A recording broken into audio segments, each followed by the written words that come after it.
અમે જાણીએ છીએ સારા વ્યક્તિ પોતાના વિસ્તારમાં સારું વ્યક્તિ ધરાવે છે, લોકોની સેવા કરવા એવું કામ છે. એવા વ્યક્તિને જે પાર્ટીએ ઉપાધ્યક્ષ બનાવ્યા છે, બહુ સરસ વાત છે અને પાર્ટી બહુ મજબૂત બનશે એવી અમે અપેક્ષા રાખીએ છીએ. બીજી વાત એ છે કે 2014માં જ્યારે કેજરીવાલ સાહેબ રાધનપુરમાં પધારેલા અને ઇલેક્શન જાહેર થયેલું લોકસભાનું, ત્યારે એમને રાધનપુર ડિટેન કરવામાં આવ્યા.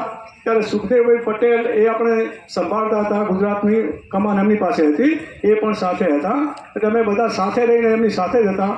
પછી એમને થોડા ટાઈમ પછી મુક્ત કરવામાં આવ્યા અને પછી ગામમાં અમને લઈ ગયા, ઘાસિયાવાડ સુધી અમને ફેરવ્યા હતા ભાઈ કેજરીવાલ સાહેબને.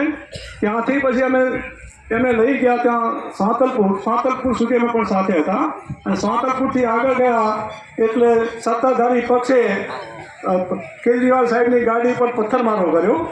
આપણા વિસ્તારની બહારની કચ્છમાં વાત છે, કચ્છમાં એવો વિસ્તાર કર્યો. અહીંયા તો અમે સાથે જ હતા એટલે અહીં કંઈ તકલીફ પડી નહીં, અમારા માણસો બહુ સાથે હતા. ત્યાર પછી જ્યારે 2011માં નરેન્દ્ર મોદી સાહેબે એક આયોજન કરેલું કે ગરીબ માણસોને પ્લોટો આપવા, લગભગ 498 પ્લોટોની જાહેરાત એમને કરેલી અને પ્લોટો આપતા નહોતા 2011માં. ત્યારે અમે આમ આદમી પાર્ટી તરફથી રાધનપુર શહેરમાં 4 રેલીઓ કાઢવામાં આવી, આવેદનપત્ર આપવામાં આવ્યા. એના કારણે આ 498 પ્લોટ સરકારને આપવા પડ્યા. એવા તે લોકો અત્યારે ગરીબ માણસો રહે છે અને સારા માણસો રહે છે. ત્યાર પછી જે અમારે પરમેશભાઈ ઠાકોર છે, એ બંધવડના વતની છે, એમને આ સભાનું આયોજન કર્યું છે.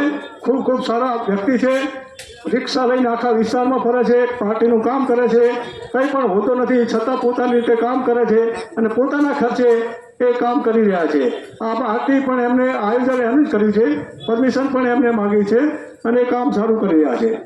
ત્યાર પછી એટલે એવા વ્યક્તિ સામે આપણે તાળીઓથી વધાવી લઈએ કે નાના વ્યક્તિ છે અને ખૂબ સારું કામ કરી રહ્યા છે.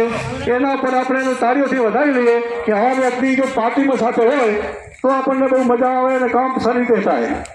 ત્યાર પછી અમારી સાથે હિંમતસિંહ ડોડિયા હતા, એ એક્સપાયર થઈ ગયા બિચારા, કે 74 વર્ષની ઉંમરે થાંભલા પર ચડી અને દંડી લગાવતા હતા.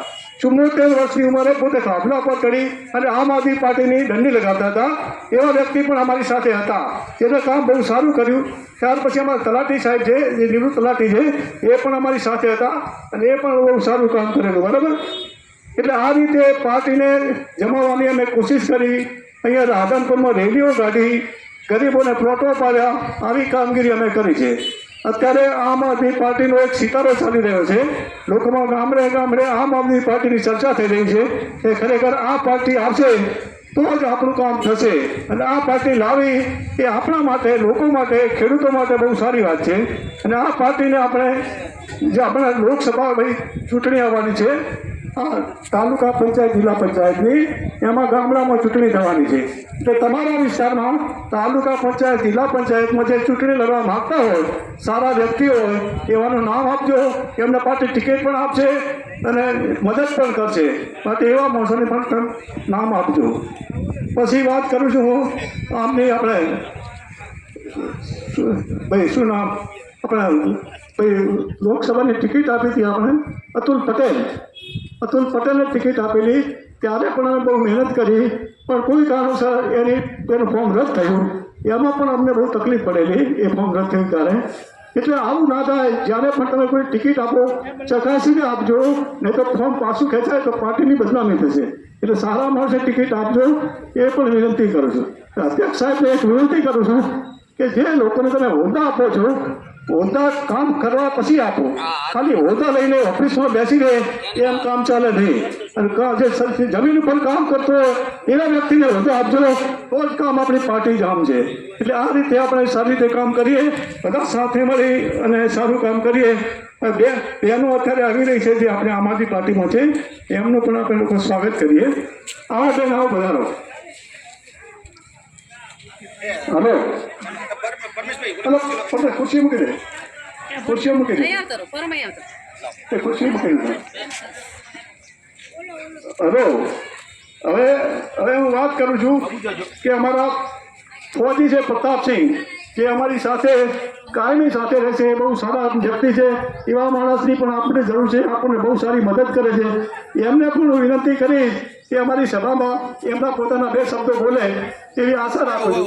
આવો પ્રધાન સાહેબ, આવો આવો મને પછી અરે આવો આવો બે શબ્દ અરે આવો, બહુ સારા વ્યક્તિ છે, બહુ સારું બોલે છે. આવો પ્રતાપસિંહ, આવો આવો 2 શબ્દો બોલો. અરે આવો અરે આવો અરે આવો, બહુ સારા વ્યક્તિ છે, સારું પ્રચાર કરે છે, મોદી છે, આપણા સૈનિક છે, એ દેશની રક્ષા કરે છે, અહીંયા ગુજરાતની પણ રક્ષા કરશે. આમ આદમી પાર્ટી આવીને એવી એમને અભિનંદન આપીએ.